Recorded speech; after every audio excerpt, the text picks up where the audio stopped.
Join us live tonight on Third Phase of Moon Radio. Third Phase of Moon.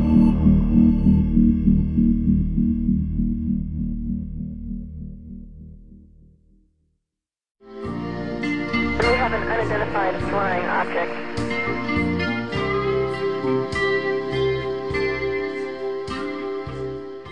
We just have to learn how to live with integrity and without envy, hate, or greed. That's our job here. Now, when we die, many of you will remember when Steve Jobs died here about 8 months ago. The last thing he said, the minute before he died, he said, "Oh, wow. Oh, wow. Oh, wow." And what he was seeing was the reception area. When you die, you're met by the person that you believe in. If you believe in God, God meets you. If you believe in Jesus, Jesus meets you. If you're a Muslim, the great Almighty meets you. If you're a Buddhist, Buddha meets you. In my case, I'll be met by the Great Pumpkin, because that's who I believe runs everything.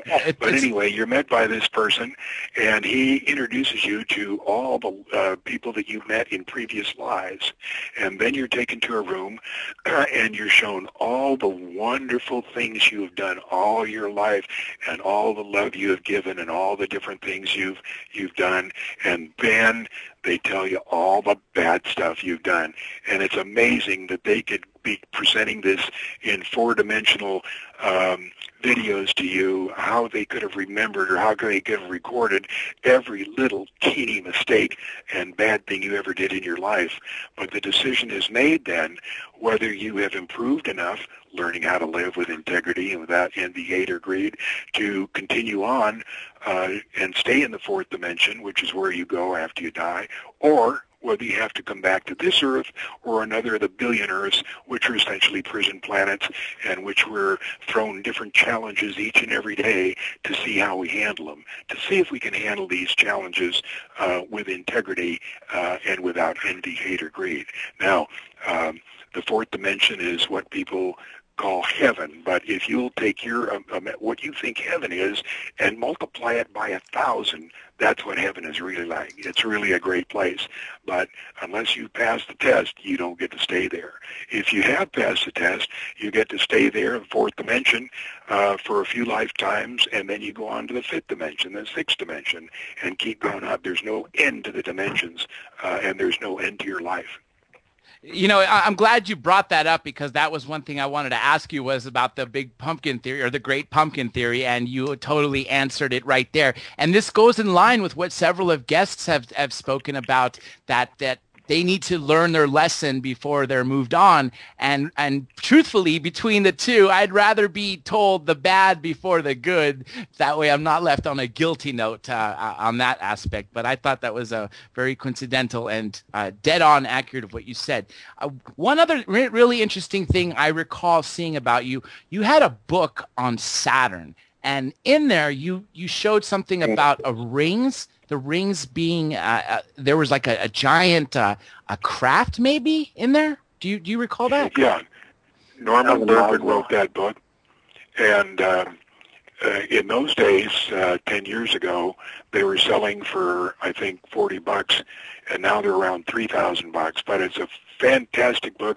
Norman Bergman was in the scientific community for 30 years. He worked for every major space corporation. He's very knowledgeable, and when he retired, he got some pictures from Voyager of the Saturn rings and found a spaceship that was 30,000 miles long and 1,800 miles in diameter.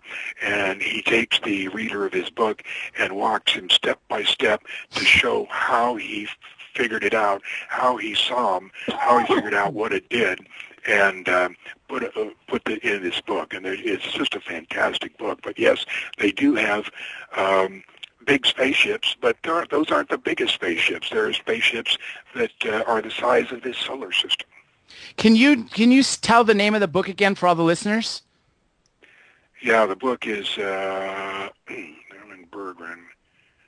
The Rings Ringmakers of Saturn. Ringmakers of Saturn, for everybody out there listening. If I'm not mistaken, it is available on PDF. If you just search that, you can get it for free rather than paying $3,000. Now, I know this is probably going to carry over into the break, which is coming in a couple minutes, but I wanted to change gears. We spoke to Timothy Good last month, and I brought up a documentary which both of you appeared in. He sends his regards, by the way. And he talked about this 100-year plan that was initiated in the 40s by these bad ETs that want to take over Earth by hybridization. And several of the abductees we've spoken to and abduction specialists said that over the last 15, 20 years, rather than these, when people are abducted and they're taken on board the ships and shown their hybrid children, not only are these hybrid children looking more and more human, these last 15, 20 years, they are told they were shown normal situations on Earth, such as they're shown a garage door opener and asked them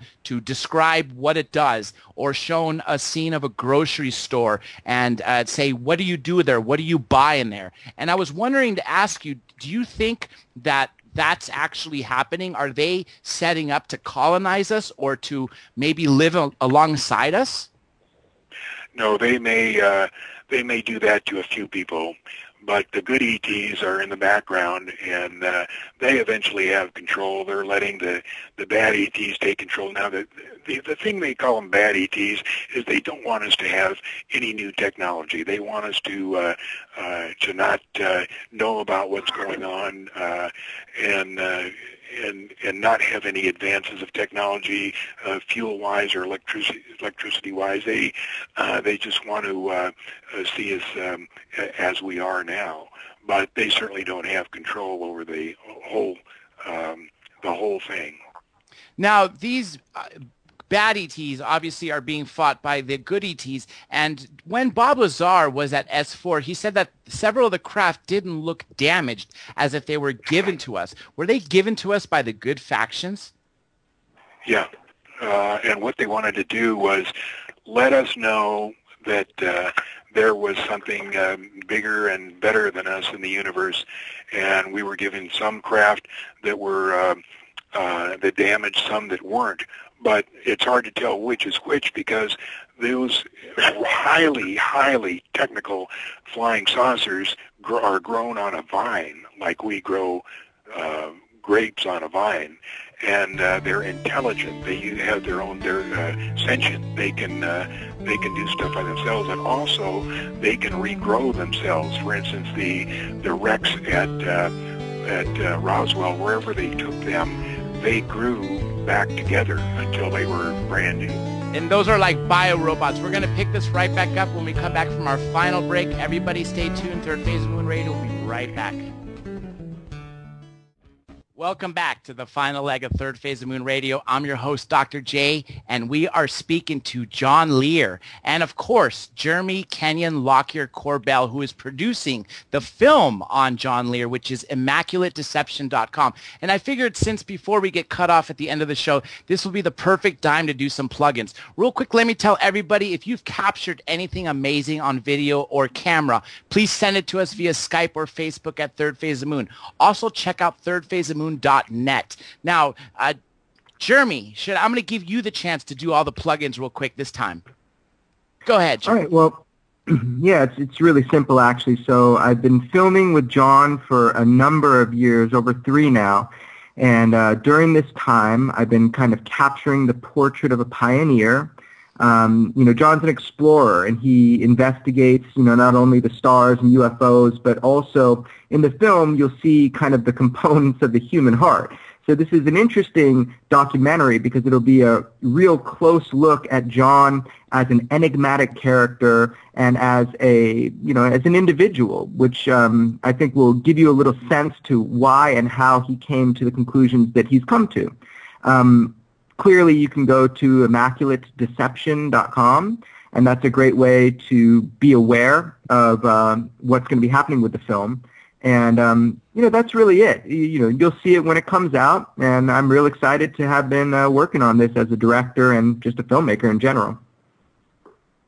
Agreed. And everybody be sure and check out ImmaculateDeception.com johnlear.com, as well as therealjohnlear.com. And while you're at it, be sure and check out jilllear.com, Jill Lear.com, for some amazing artwork.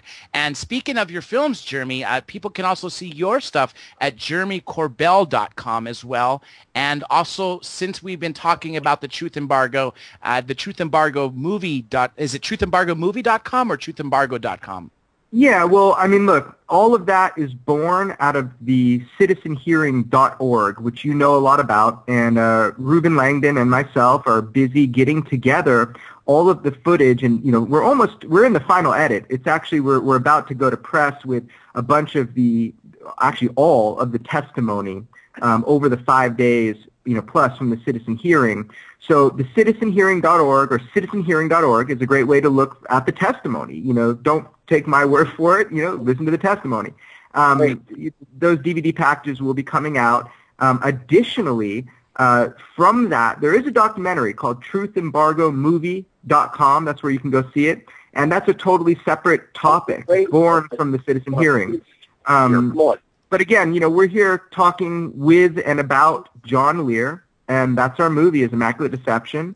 And, I hope you're all going to enjoy it. But, take the time to speak with John, because he's with you here now. So absolutely. And like I said, I've been following his work for over 2 decades, and it is an honor to speak with you. We've only touched the surface of so many different things you have said. As a matter of fact, we do have a new caller who I'm going to give a chance to give a question to. Area code 754, welcome to the show. What's your name?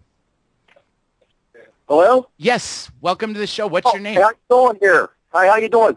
Hey, Big Pappy 51 here. I wanted to get one point across here with any of you people out there that actually believe that the space shuttle is all we have. I have one thing to ask every single one of you. The space shuttle has been shut down since 2011. What are we using to service our Department of Defense satellites? And what are we using to service all our other satellites?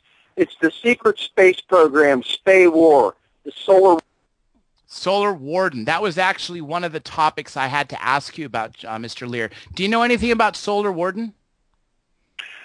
It's part of the space program, and like he says, and like I said before, there's at least 4 different methods. We use different types of rockets that we use to get people into space. They're launched mainly from Kwajalein Island, and they go up 2 or 3 times a week. We're very busy, but we keep the public placated and tell them that we go to our poor Ruski friends to get a ride up to the space shuttle, or the International Space Station. I wanted to say one thing here is people who like to read the best book I ever read about all of this stuff is written by Lou Baldin. His name is Lou, L-O-U, B-A-L-D-I-N, and there's a book called In League with a UFO, one called A Day with an Extraterrestrial, and there's another one I forget the name of, but these are the best books you could ever read because they're written as fiction, but they're the true story of, for instance, what happened at Roswell, and that's in League with a UFO. And then there's another one about him being taken around the universe since he was a young man. He grew up in Italy. His father was with the U.S. Army, and that's called A Day with an Extraterrestrial. Remember, his name is Lou Baldin, B-A-L-D-I-N, and any of your booksellers have his books. I will definitely be looking out for those books. Were these books written post Roswell in the 50s era? Or these? Yeah, he wrote them in the last 10 years. Oh, recent books. Nonetheless, one other thing I wanted to ask you that I've heard you say was when we shot something at the moon, I think it was a rocket for a test, didn't it ring like a bell for a full minute? Yeah, supposedly, but most of things vibrate like that. I don't have any specific information on it. The Pioneer rockets were sent up by Van Allen, and they were the ones that found the deadly radiation, which would prevent our astronauts from going to the moon. And they've had him change his statement. I don't think he's living anymore, but they had him change his statement that, oh, I was mistaken. Yeah, it's not all that bad. But in fact, it is. And we may have been to the moon since the 70s, but it would have been with the help of ET.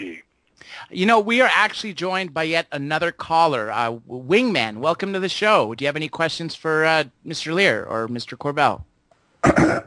Yes. Hello, John. Hello, John. This is Wingman from Kent in the UK. If you want me to be any more specific than that, you'll have to trace my IP. Yes, I got a question for John. John, I've been following you for a while on ATS some years ago, or I was then, or above top secret, that is.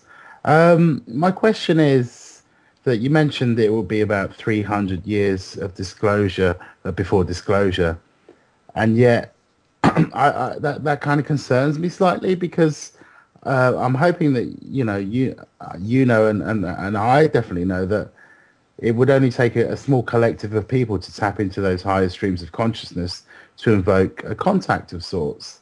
And so my question is, as listeners to the information that you've shared, not just today but over the years, what are you trying to empower us with? What do you want us to do with the information that you're sharing? And it's an important question because I'm trying to get at your intent here, because if we really wanted disclosure to happen, for example, or if we really wanted to know the truth behind 9/11, we'd go on a witch hunt. We'd find out who the culprits are, even one culprit, and from there on find out who the next culprit is, and so on and so forth. So I kind of want to get behind what your intent is here, John, if that's okay. My intention is to give as much information as I have to a very small group of people who are willing to accept it and go with it. There's a lot of people, and of 7 billion people, there's a small segment who would really like to know what's going on. They aren't going to argue with the facts. They're just going to take this information and tuck it away. Nobody's waiting for disclosure. It ain't going to happen for 100 years. It won't be 300 years, but it will be 100 years. And there's no reason to give disclosure now because there's no reason to. But when you say disclosure there, John, are you saying from the government perspective? Because I'm sure that if we got our SHIT together, we could invoke disclosure, so to speak. So, I'm not quite getting, and I'm not trying to be negative or anything. I'm just trying to get, behind what your intent is. What do you want us to do with the information? Sharing information is very generic, but I'd like you to be a bit more specific about where you want us to go, what you want to happen with this information, John. It's all up to you what you want to do with it. It's information that I have. I'm passing on to you. I don't really care what you do with it. All I'm telling you is disclosure is not going to happen for 100 years. So this is about the best you're going to have other than the information that Lou Baldwin gives. Well, I'm delighted to be getting this information, and that's exactly why we asked you to come on, and we've had an exciting time. I know we got a short time left, so I do, 15 minutes, and I want to use this time to get some more out of you because you are a walking encyclopedia on this stuff because you've been literally studying it for so long.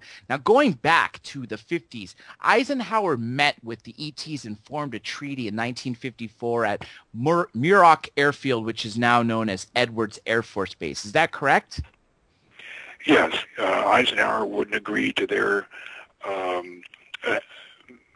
terms that he wanted weaponized information, and they wouldn't give it to him. I think that was the deal. The treaty that's in effect now is the one that was made in 63 or 64 at Alamogordo, and that's the meeting that was filmed, and that's what the movie that Bob Ebeneger was hired to do. And just at the last minute, the Pentagon pulled the plug, and it never made it.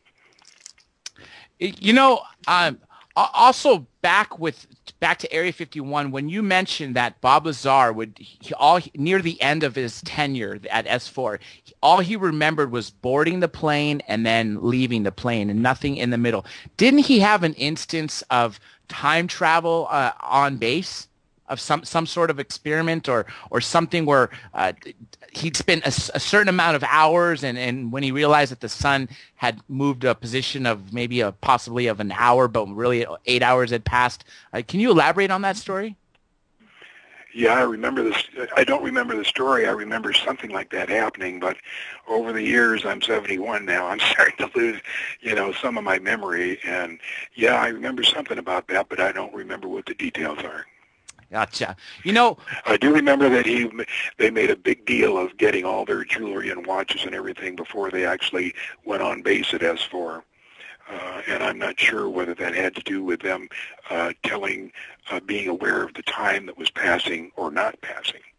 that would make sense. Get them to work a lot more than they think they are, instead of paying overtime, right? But yeah, that sure could happen if they could take a 30-foot saucer. A friend of mine was working for the Air Force in Honolulu and was sent DDY to Norton Air Force Base, and then he was picked up by a limousine and driven 2 hours north of Norton Air Force Base. They drove onto an elevator. He was in a blacked-out car. He got to the bottom of the elevator stopped. He got out, and there was a 30-foot saucer hanging with straps from the ceiling, and he was told to go into a little room, change his clothes into just a smock, booties, and a cap, take a camera, he was a photographer, and film me inside. So he climbed up the ladder, and he says, John, he said, when I got to the top of the ladder, the door was open. He said, this thing was about 30 feet in diameter. I put the camera inside and then hoisted myself up inside.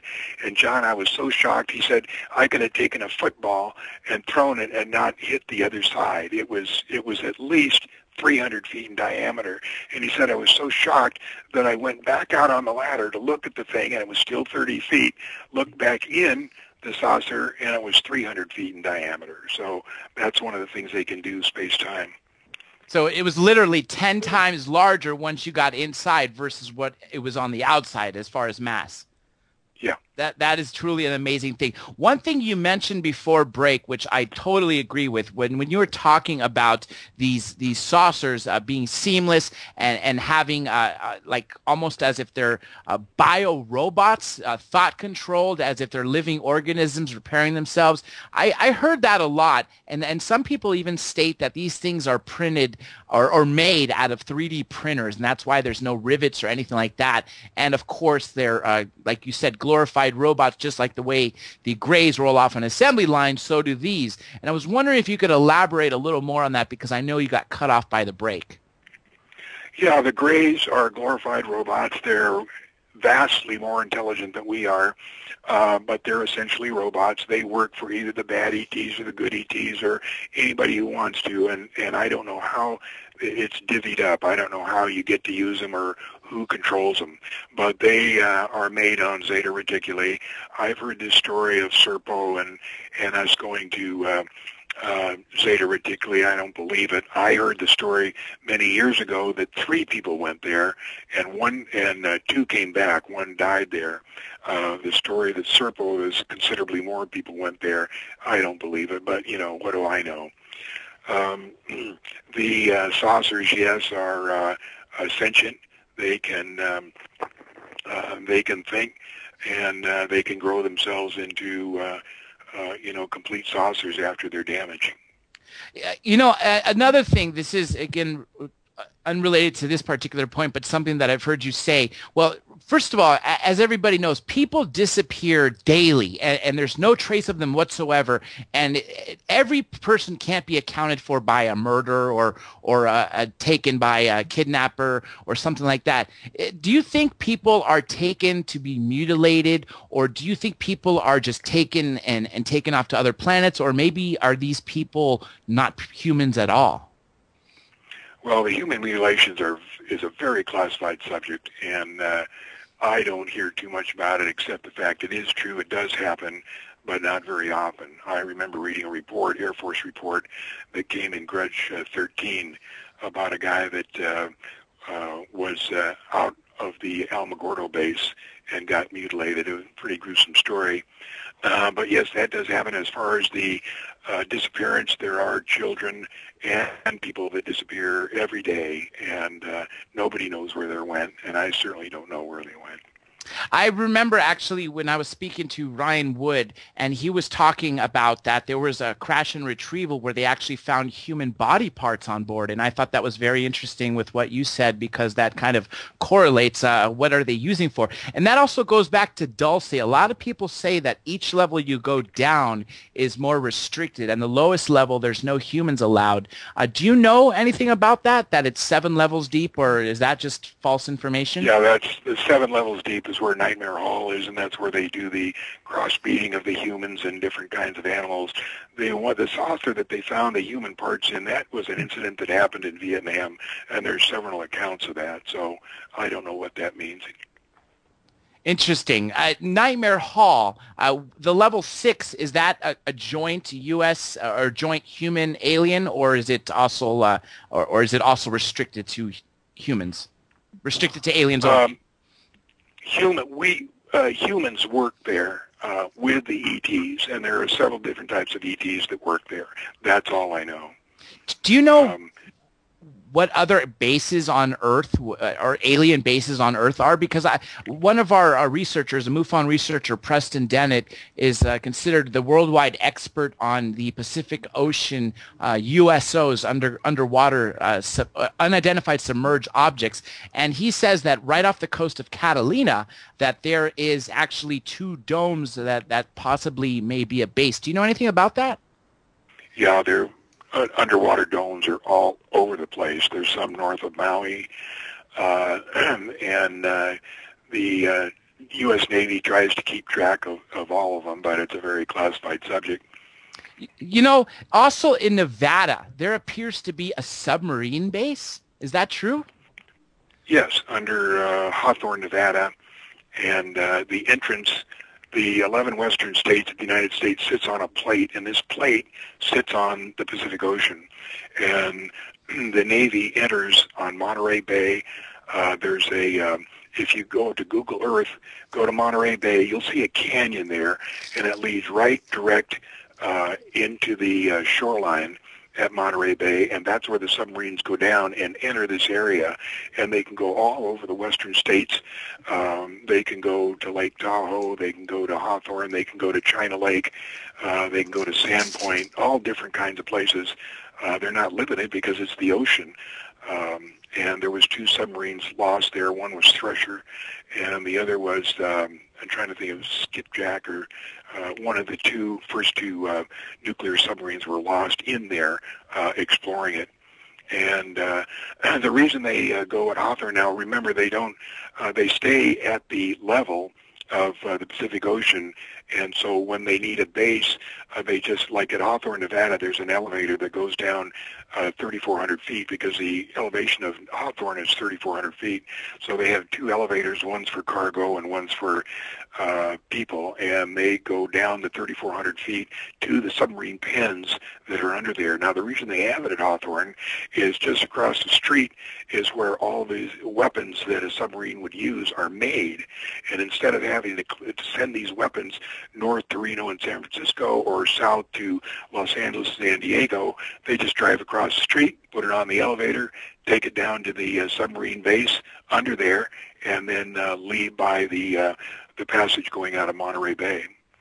Do you think that the Pacific and Atlantic are connected at any point under the U.S.?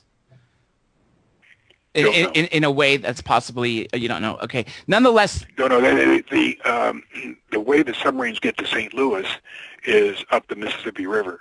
And what they do is they keep dredging the low spots there so the submarines can actually go all the way to St. Louis. And there's a place in St. Louis where they do work on highly classified nuclear submarines, and they have to actually take them there. And so they did the dredging to keep the Mississippi floor lower so that the submarines could pass by. Now, speaking of under U.S., high-speed rails, I know we briefly touched on this. Now, isn't there high-speed rails that connect every base, literally from Area 51 to Edwards to Dulce to you name it, from all over the U.S. and then even abroad, like in Pine Gap and everything else in Australia and other places? Do you know about that? Absolutely. The Navy was the one that discovered this. It's from a prior civilization, and the entrance to this is in the submarine pens in San Diego. And the guys that ride in them say they get in them, and it's just a little kind of a vehicle on a kind of a track, and they close the hood on this thing, and in a matter of 2 or 3 minutes, they're just about any place in the United States or the world. The one specific incident I read was he went to North Dakota, found himself in North Dakota, and they had an ET from Tau Ceti there, and they found one of the guys that's Drake from the university in California was giving the ET a bad time, and a very interesting story. But yeah, these things go all over the place. Now, whether the ones that connect Edwards and Area 51 and Dulce and all the rest of the place, I don't know whether that's the same underground system, but there are certainly underground roads that trucks travel on, about 100,000 miles worth under the United States. You know, now going back to presidents in the know, obviously we know President Eisenhower knew. Nixon was his vice president, so he clearly knew. And then there's that story that he showed Jackie Gleason. And then people say that Kennedy was assassinated because he wanted to tell the world. And then, of course, Bush Sr. being director of CIA, we believe to be in the know. Is that correct of those presidents that I said, or are there any presidents I'm missing that are in the know, have been in the know? No, First of all, President Kennedy wasn't assassinated because of that. He was assassinated by the Mossad because he kept insisting on inspecting Dimona, which is where the Israelis made their atomic bombs. And Ben-Gurion got tired of it and had told Mossad in the summer of '63 to kill him, and then he resigned from prime minister, and in November is when they finished him off, and they did a very good job. They were helped by James Jesus Angleton, who is the CIA chief of station in Rome in 1947, when Israel was formed, 1948, and he was sent down there to help them put together their own secret service, their own CIA. Somehow he got corrupted, and when he was assigned to the CIA head of foreign intelligence in 1960,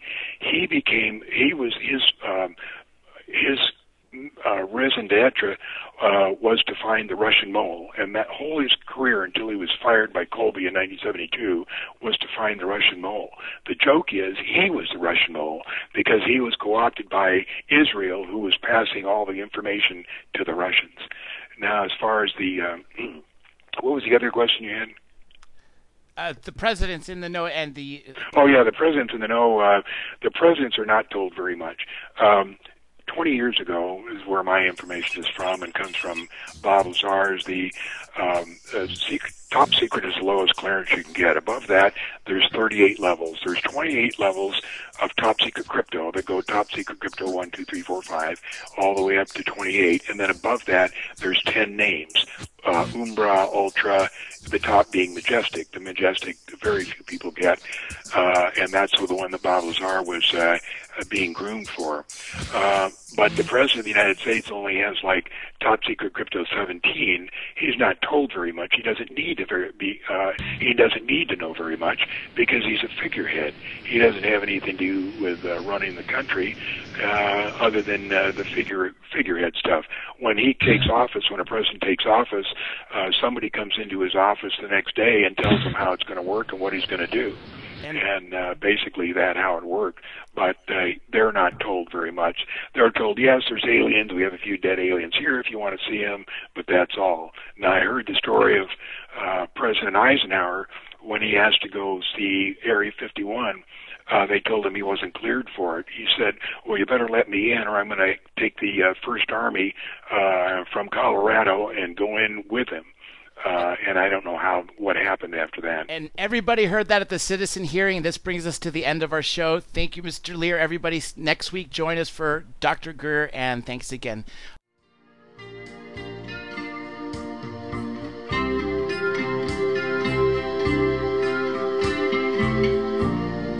We have an unidentified flying object.